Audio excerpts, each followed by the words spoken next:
no mama enumpe ne ho ye ne yama wo huna mane ne senti no ote yaw bi ewo nipadua ni ma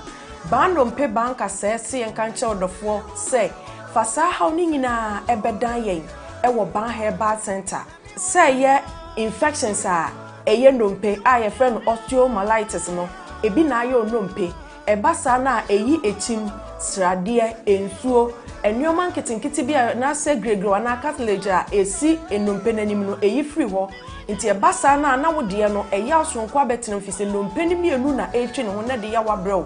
ene senti no bi ho otene ne nsem a enye osori gina ne nan so peso nanta ne kotodwene na aloke ontimi ntu ne nan ene wanante ni nyina ne se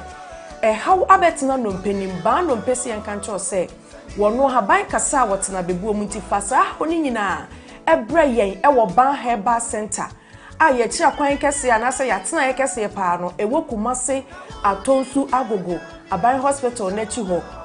udru tema ye wola hyebi ehonso ubehu ban herbal